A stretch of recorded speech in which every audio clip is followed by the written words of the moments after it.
LATD, what is good? We are back once again with another video. This is going to be a trailer reaction of The Boys, new trailer that just dropped. As always, this is Rodney, aka RG from the 843, aka Rodney Not So Rich. And as usual, I have my co-pilot, my co-host, my right hand. Yes, sir. This is your boy Jay, aka King J. All hail the king. That there big man with big plans that's so grand and it'll make the whole world stand. How y'all boy doing?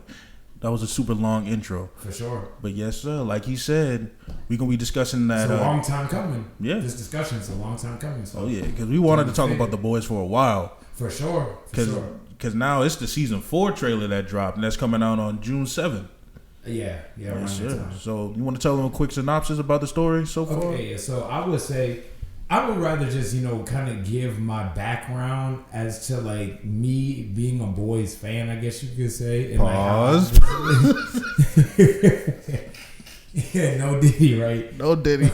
But I guess I can just go ahead and give y'all my history with the show. Because, I know the show started in 2019 and it's been around for a minute, obviously, but I didn't really start getting into it until I believe you had recommended it. It was late last year. Yeah. I decided, you know what, I need some new shows to watch, so I'll go ahead and give this show a try.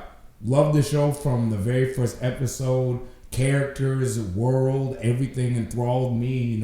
I think that, of course, Anthony Starr as Homelander, I do believe that he's turning in what will be considered to be an iconic performance. Definitely. Not only in superhero media, but I just feel like in general as a villain, I think he's going to go down as iconic. To be honest, I think he already has. Oh, yeah, most definitely. Like, I got started watching The Boys back in like 2019 when it first dropped. Yeah. Like, I'm in class, I'm in college. Shout out ECPI. My boys Vaughn and Desmond, shout out to y'all too, man. They were telling me about the show and everything, and it was pretty much about superheroes, but they're pretty much just like regular celebrities. You know what I'm saying? Yeah, that's one thing I always loved about that show was the angle that it takes on superheroes and superhero culture, and the realistic approach to it, like how they would be, I guess, propped up in society in our world. Right. And then I just remember seeing a lot of the trailers and I'm like, okay, I'll give this a shot. Yeah. Now, mind you, I didn't see any of, I saw like a lot of the teasers. I didn't see any of like the details behind it. So when I'm watching the show, I'm like, okay, this is cool so far. So this is essentially like now. So this is essentially just like, parody Justice League. It's funny, it's cool at first, and then about 3 seconds later, somebody gets dismantled. I'll put it like that, and I'm like, I didn't know what to say, so I just keep watching the show. But it was intriguing, Yeah. Like a quick synopsis: The Boys, like I said. Set in a universe where the superheroes are essentially the celebrities, but they get movies, TV shows, endorsement deals, figures, all kinds of stuff, all types of deals. Like they're basically almost the equivalent of what, I guess you could say, Michael Jordan or a basketball player would be. Exactly. My basketball players, singers, songwriters, celebrities in general, really. Yeah. And it's just, and The Boys, the TV show is based off the comic by Garth Ennis, which I don't really recommend you reading because it's like the show but on steroids. Yeah. Because it's just a lot of, everything that a lot of like people consider satire but cranked up to 11, because it's just really gory, bloody, and just inappropriate for no reason. So I don't recommend you reading the book, but that's where the show is based on. And you could argue that this show is the same way, but the thing is, it actually has something to say. It's not just saying, superheroes are bad. Just Garth Ennis just doesn't like superheroes. But yeah, no, that's just a quick synopsis of the story. But all these people are just like all the soups in the show. They call them soups, not like mutants or anything.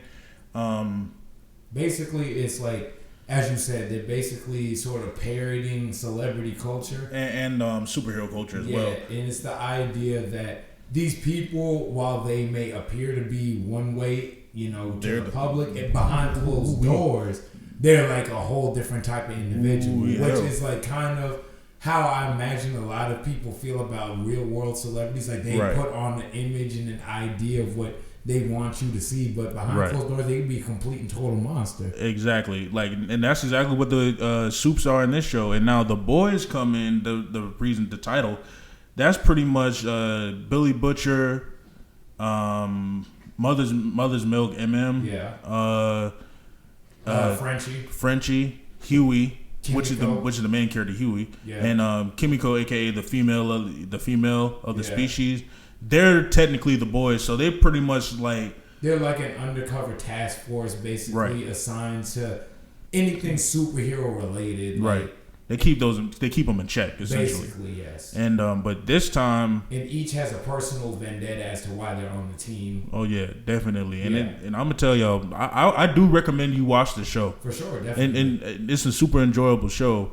And where it left off, no spoilers or anything for people that haven't watched it. I probably wouldn't watch past this point. But the thing, still watch it anyway. We need views. But it pretty much ended off with like, I'm sorry. The main villains are essentially the Seven. They're a Justice League parody. You got Homelander, which is a spoof of Superman, Queen Maeve, Wonder Woman, Black Noir, Batman. In the comics, is totally different, but he's essentially their Batman. The Deep, Aquaman, which is A-Train, and A-Train, the Flash. Yep. No, it was what was his name? Translucent. Yeah. He's essentially Martian Manhunter. Yeah. But the thing is with them, they're all messed up in their own way. Like I'll save Homelander for last, but Translucent, he turns invisible, and he's a what's the word I'm looking for? Like offender. Yeah, thank you. Say that. Yeah, let's put it like that. A-Train is just pretty much just another juiced up jockey. Yeah. Or jock, a juiced up jock. Queen Maeve is just depressed because she don't want to be there no more. The Deep is. There's a whole lot you can say about Deep. The Deep is he just ain't nothing. Clown. He's a clown. Like Period. He's really comic relief. I mean, the thing is, the show, everybody's kind of comic relief in their own sense, but Deep is one of the only characters I feel like hasn't really gotten a major arc as far as like being taken serious. Right. Like everything that the Deep is used for is to be humorous, essentially. Essentially, yeah. He really ain't nothing. Who else? I said Noir. He's just another assassin. Essentially, yeah. Yeah, he's just another assassin on the team, but he has a lot deeper of a character. Later on, he does get a lot more of like a sort of arc, and I guess you could say his own story. Yeah, and then Homelander, the best for last. He's a piece of work. Now Homelander is just messed up from childbirth. If anybody has seen the show, which I'm sure quite a few of you have, Homelander is. He's no short of, like I said, I think he's going down as one of the greatest villains. Oh yeah, of the modern era. Right. He's a psychopath that loves attention, who loves validation, and just wants it from everybody. Because I'll say this, and I'll say this. Sorry to interrupt you. No, you good. Go ahead. I would say that as great as this show is, because everybody in the show shows up, does their thing. All the performances are pretty much pitch perfect.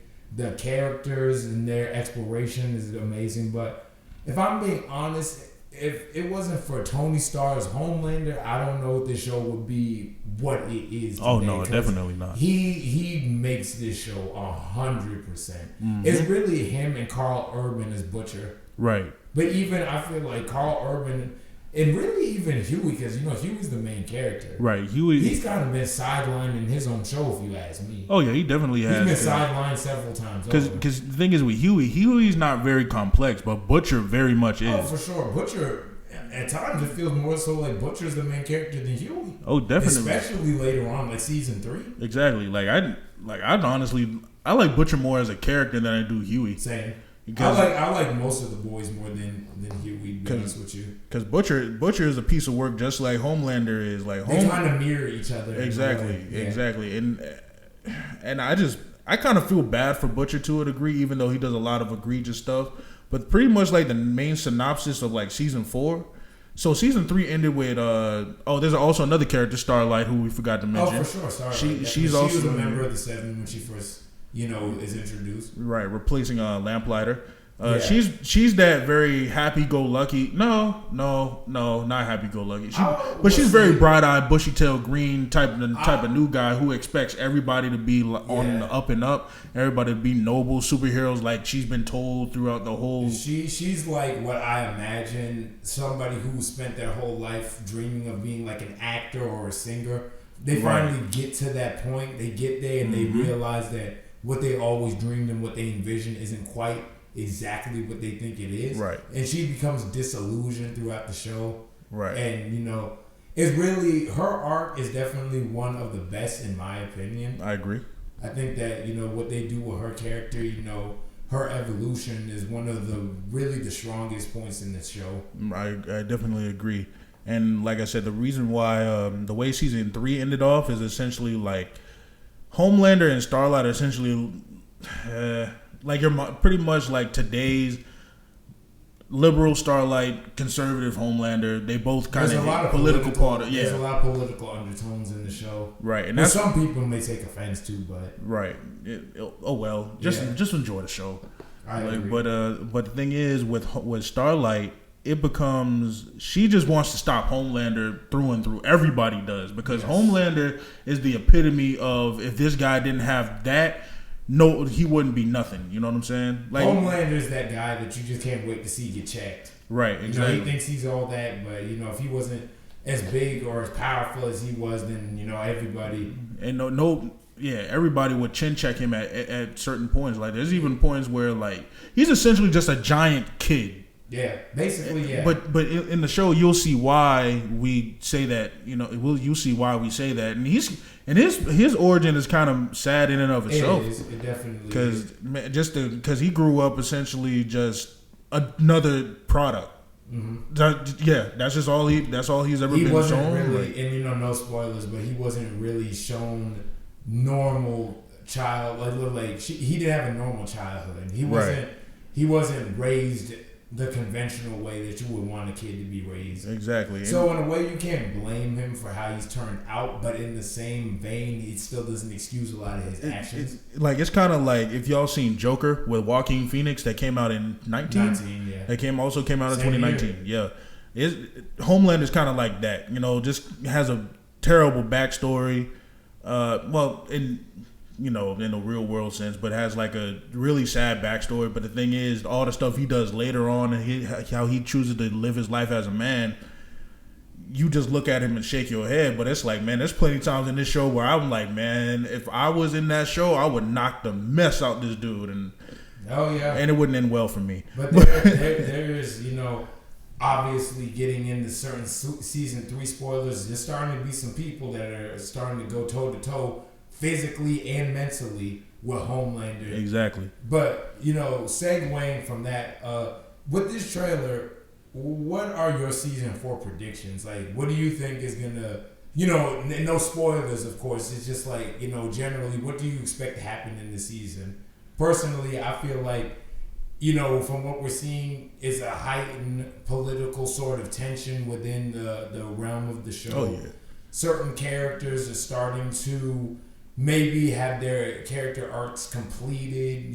Certain things are maybe starting to come to a head. I think this is going to be the most chaotic season yet. I think that this is going to be the season where things really go off the rails. Right. I think that this is really about to be that critical mass point before, I think everything just goes full 100% off the rails crazy. Right. I agree, because if y'all thought season, I feel like every season got progressively, and I mean progressively more chaotic. Insane, more chaotic as it went on. Which I think, and not to cut you off, but I think that sort of to reflect Homelander's deteriorating mental state. Right. Because if you look through each and every season, he's gotten progressively worse and worse. He's gotten crazier. Right. And he's gotten to a point where he's more out about how crazy he is. He's not really holding it back and pretending like he was before. Right. Like, he even says that the 7 shouldn't be noble heroes anymore. They should be wrathful gods. Yeah. So essentially that means they're just going to be putting putting people in check, who Homelander thinks needs to be in check. But everybody knows that Homelander really ain't nothing at the end of the day. They're just afraid of his power, you know? Yeah, because one thing about Homelander is that you really get the sense that nobody has any real love for him. Nobody. Even nobody. And I always tell you, this is one of my favorite scenes, season 3. No spoilers, of course. When he's got the 7 in that room and they're talking, they're having a certain conversation, and just the way that he just looks down on them and talks to them with no respect, saying, Noir was worth more than all of you put together. Right. And Noir couldn't talk. Yeah. He couldn't talk. He couldn't communicate. And he could, but he just couldn't talk. And that's the crazy part about all of that. Like, everybody hates him. Even A-Train hates him. And I'm going to get into why I don't like A-Train. But I kind of feel bad for him too, because it's like every time no spoilers, of course. Like every time he tries to fix something, he always makes it worse. Oh yeah. But the thing is, he'll happily work for, well, not happily, but he'll work for Homelander because he ain't got nowhere else to go. Basically. Like, he's just saying, he just really ain't nothing. Like, the Deep ain't nothing either, but A-Train is just more like, he has more. A-Train is self-aware. Exactly. A-Train knows his hands are dirty. He feels a way about it, but he don't really care. He don't do nothing about it. He cares, but he doesn't care enough to make the change. Right. Because he's still scared of Homelander and everybody. That's what everybody is. Homelander is essentially Alonzo Harris from Training Day. The only, like, if Alonzo Harris didn't have, but Alonzo got the charisma. Alonzo got a charisma. Yeah, he's just Homelander's just a less. People hate Alonzo too, but right. was kind of. That's why I was getting at. Like, everybody who works under him hates him. Yeah, Alonzo kind of has more of a certain sort of, he's put together. Swagger, yeah. He has more of a calm, cool collectedness, whereas, if you watch the show, Homelander is a complete and total psychopath. Right. Homelander, he gets mad, he gets angry, he yells, he throws tantrums. Yeah, he does throw a lot of tantrums, right, akin to what a child would do. But season 4, my predictions, if this isn't the last season of the series, I think it's getting to be maybe the penultimate. It's getting to that point. I think eventually, but not maybe. Okay, if this is the last season, I think Butcher is getting towards that. Okay, so this isn't the last season. I don't think it's been confirmed to be the last season. No, I feel like by now they would have confirmed it. Okay, well, like I said, so I'm sure there is going to be a season 5. It hasn't been 100% confirmed yet, but if they haven't confirmed that this is the end, then more than likely we're going to see another one in the future. Okay, but I wouldn't be surprised if 5 or 6 at most was the last one. So season 4, they've now discovered like a soup-killing virus. So in that case, I think Kimiko might die. You think we're gonna see some deaths in the season? Oh yeah, I think because Kimiko got compound V in her blood, and it's contagious too. Also, this show spins off. Gen V is a spinoff of The Boys as well. Yeah. It deals with compound V and like children, and like how it's more of like how their powers are more or less a curse than it is like a gift and everything. And they treat the kids in there like it's a college campus, but it's a prison essentially. Yeah. It's a prison. It's like a concentration camp. Yeah. Which, watch that show if y'all haven't. Yeah, that show's amazing too. Yeah, watch Gen V. Rest in peace to Chance Pedromo, I think it was his name. Rest in peace to him. He's a great in that show. Yeah, he's a great in that show as well.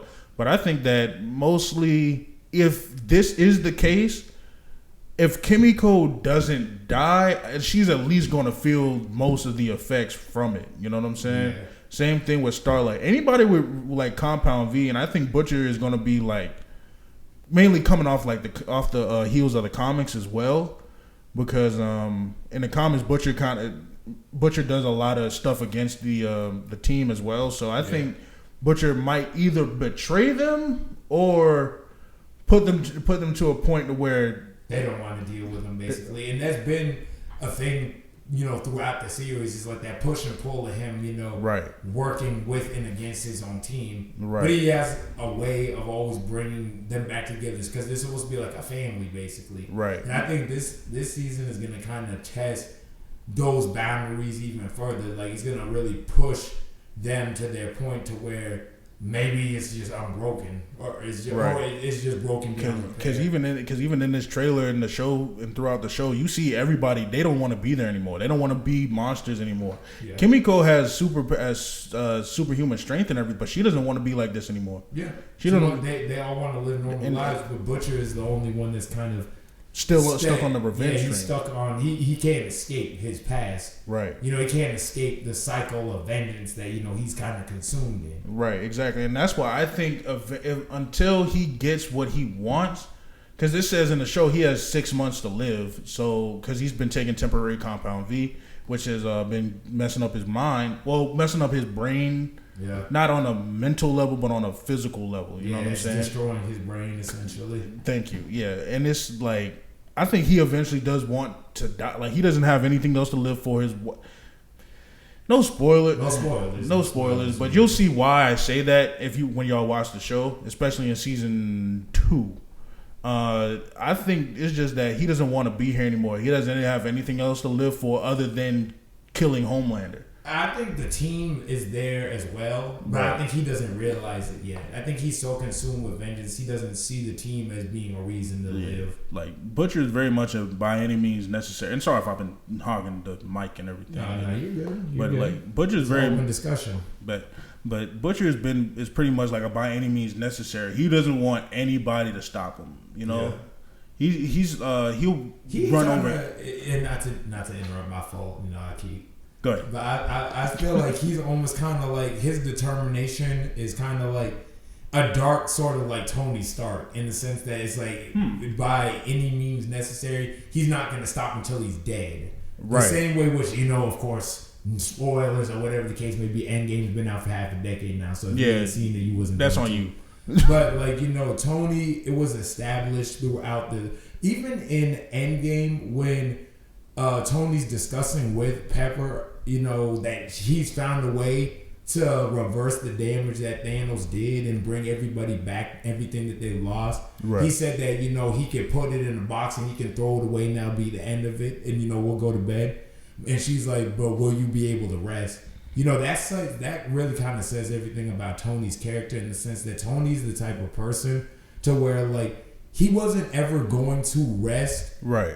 The only way he could rest is through death, because he was going to go until it was over. Like, he couldn't live. Because I always felt like with Tony, he always wanted to spend the rest of his life atoning for all of the things that he did wrong before he became Iron Man. Right. So him being dead at the end of Endgame made the most sense, because it was like he was finally able to rest. Mm-hmm. He was finally able to truly feel like he atoned. Like, he literally died for everything that he did wrong. Right. I feel like Butcher is the exact opposite of that, in the sense that he won't stop until he gets what he wants. He's very selfish. He isn't altruistic like a Tony is. Right. So I think that that's kind of, a parallel that I draw with Butcher and his determination. And the thing is, it didn't like Butcher didn't have a chance to just walk away.